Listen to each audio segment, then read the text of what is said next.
3 buwan na ang nakakaraan nang magsimula ang lahat sa isang nakakapanindig balahibong pangyayari sa islang ito. Habang sakay kami noon ng bangka na lahat ay masaya, hindi namin inaasahang mangyari sa amin ang bagay na iyon. Sa kabila ng ganda at bighani sa islang ito, ay nakaaabang ang lagim at bighati, masakit at nakakawalang pag-asa. Lagi kong tinatanong sa sarili ko, Diyos ko, bakit mo po hinayaang mangyari sa amin ang mga kaganapang iyon? Ang mga kaibigan ko po na walang malay sa nangyari. Ang ganoon kasaklap at masalimuot na bagay. At bakit po kailangan pang dumanak ang dugo? Ako si Antonila Disabal. Hayaan niyo akong ikwento sa inyo ang malagim na pangyayaring naganap sa amin sa islang ito. Ang mga kwento ng isang panaghoy.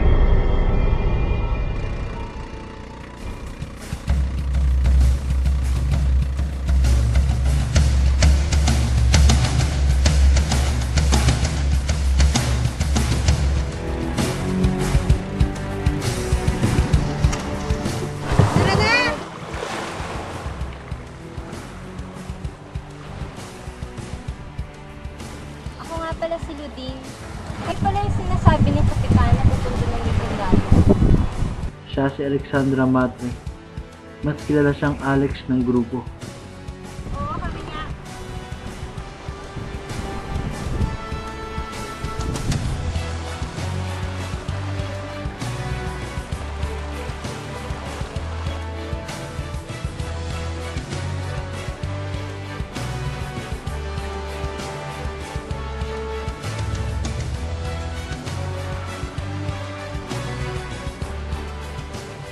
Siya naman si Boyet Guzman, ang mabait at hikain naming kagrupo.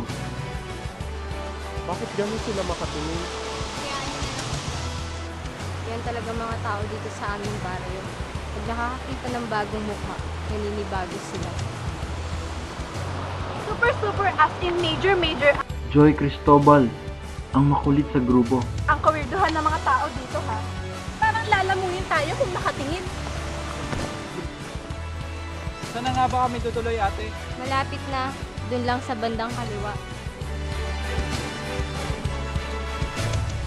Teka guys, muna kayo. Yan naman si Jaime Natividad, ang kasintahan ni Alex. Susunod na lang ako. Saan ka naman pupunta? Jijiga lang, si mahal talaga. Bilisan mo at baka kung saan ka pumupunta ha.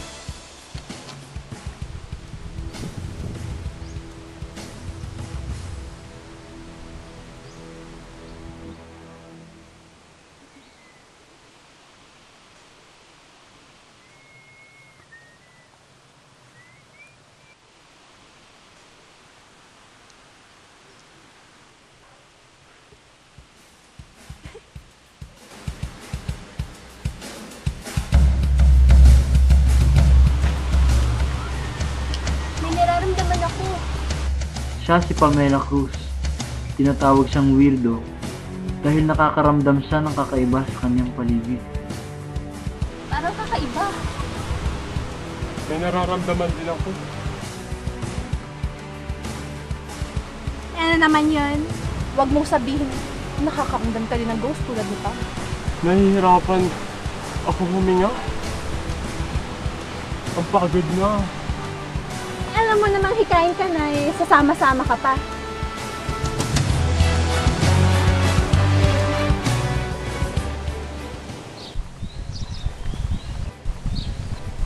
Nandito na tayo. Dito nga pala kayo tutuloy, sabi ni Kapitan.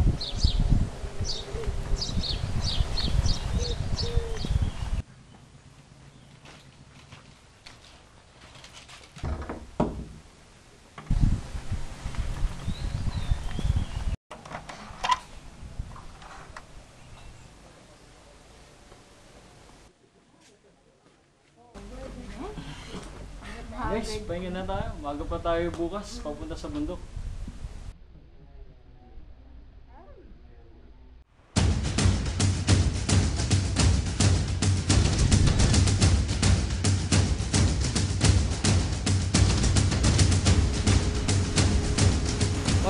camera. Hi! Sayay!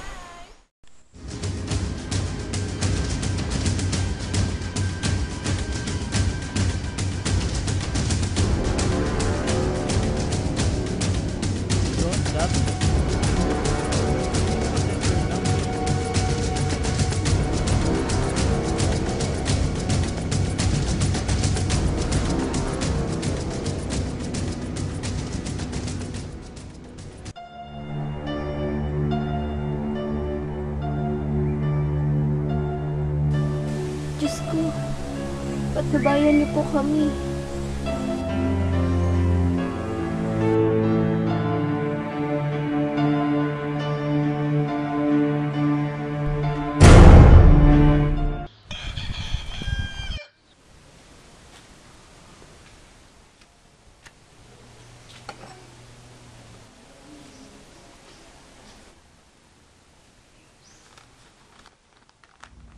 Patawarin niyo ako, guys, kung nauna na ako umuwi sa inyo. Kakaiba kasi yung pakiramdam ko sa lugar na ito. Ayaw ko naman kayong matakot at maglala kung sasabihin ko sa inyo ang pakiramdam na iyon. Patawarin niyo ako kung naging duwag ako. Guys, sorry talaga. Pamela. Hay nako, ano ba naman si Pamela? Nangiiwan na lang sa ere? Di na lang hinintay matapos ang documentary? Uuwi na rin naman sa isang araw. Jay, nakita mo ba si Pamela? Wala na. Iniwan na niya tayo sa ere. May nararamdaman daw siyang kakaiba dito sa isla. Ang epal naman. Di ba lang nagpaalam na maayos?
Manda kayo.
Ano ba nangyari sa inyong dalawa?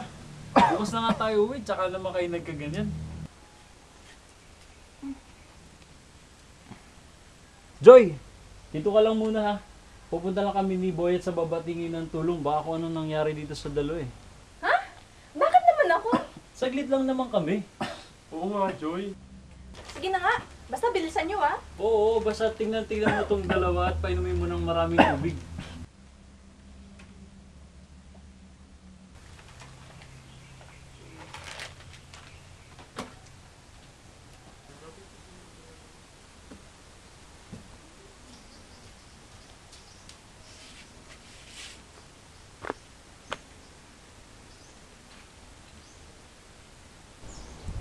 Kakainip naman dito.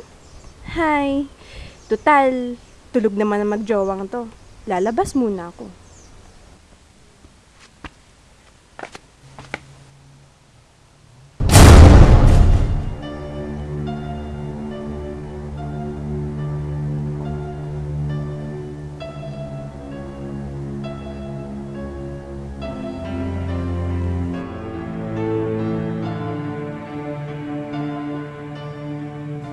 Jaime!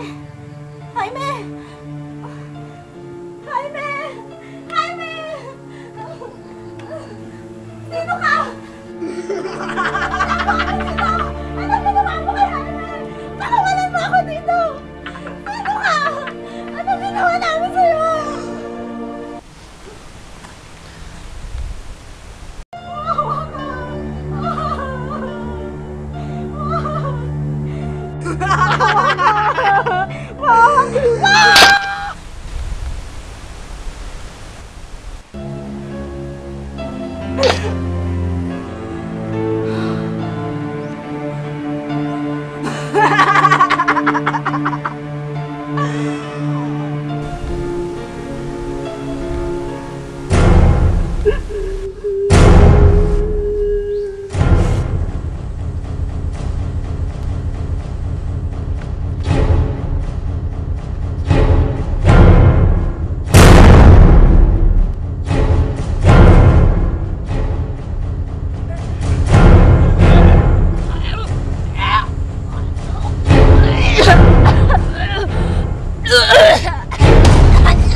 Diyos ko po!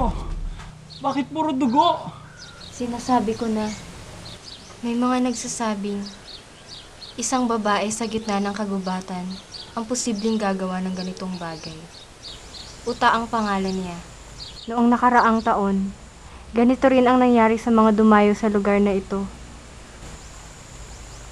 Anong dahilan niya? Bakit niya nagawa to sa mga kaibigan namin? Hindi ko alam. Baka nasa paligid pa sila. Hanapin natin sila. Maghiwa-hiwalay tayo. Wag. Delikado. Kung hindi tayo maghihiwa-hiwalay, baka hindi na natin maabot ang buhay sina Joy.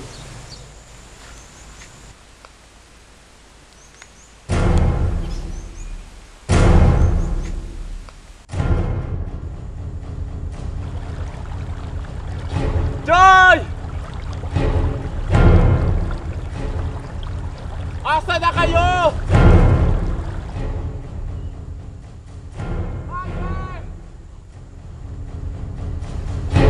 Jaime!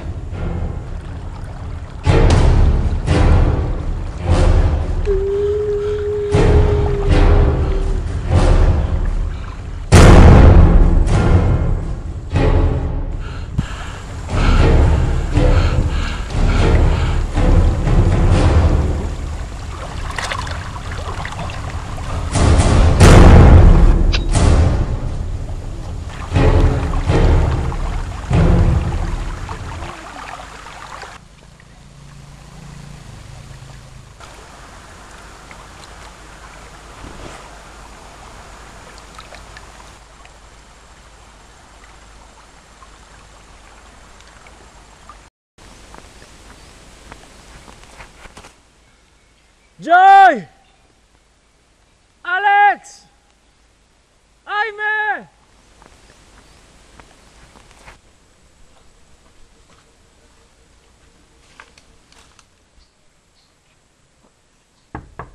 Opo. Opo. Hingi lang po sana ako ng tulong. Opo.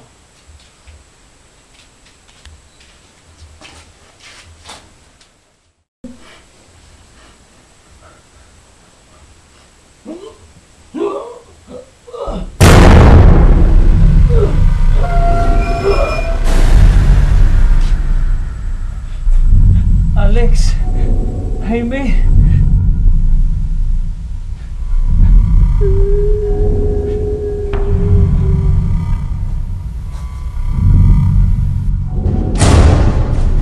Sino ka? Anong ginawa mo sa mga kaibigan ko? Bakit mo sila pinatay? Mabayad kayo sa ginawa niyo sa ina ko. Wala kaming alam sa sinasabi mo. At anong ginawa namin sa'yo? Anak, dito ka lang muna ha. Kukunin ko lang yung pinangahin natin sa kabilang sapa. Sige po, Nay.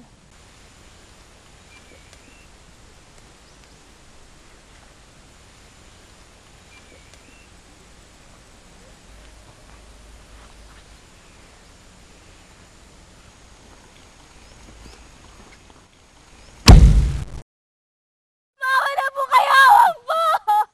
Wag po! Maawa na po kayo! Wag po! Maawa na po kayo! Wag po! Maawa na po kayo!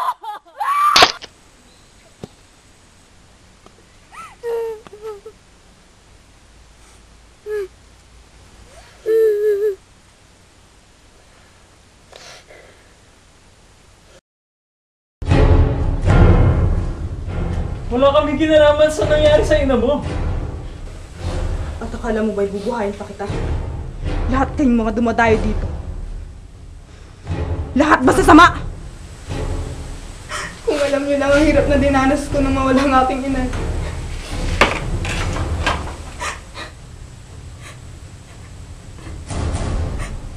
Masakit at puot ang aking naramdaman. Nang makita ng dalawang mata ko ang brutal na pagpatay sa kanya. Bakit ang mga walang malay na tao ang pinarurusahan mo at kinikitilan ng buhay? Wala silang kinalaman sa nangyari sa ina mo. Pati mga kaibigan ko. Wala silang kasalanan sa'yo. Wala kang pakialam kung sino man ang gusto kong patayin. Ang mahalaga, nararamdaman ko ang hustisya tuwing pumapatay ako. Panagoy sa aking puso at pangungulila na sana balang araw makapiling ko ang aking inay.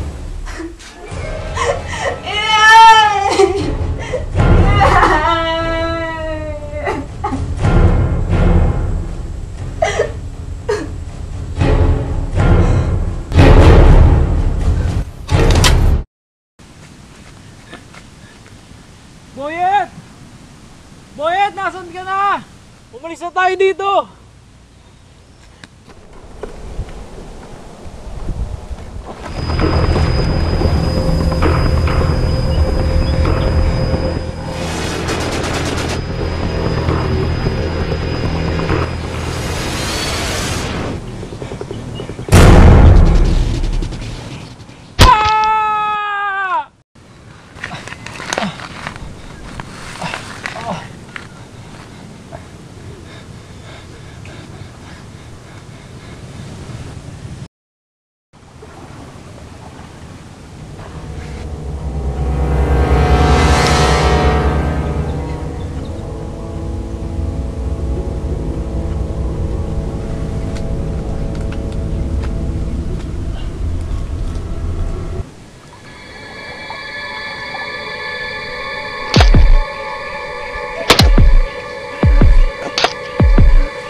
Patawarin niyo ako mga kaibigan ko.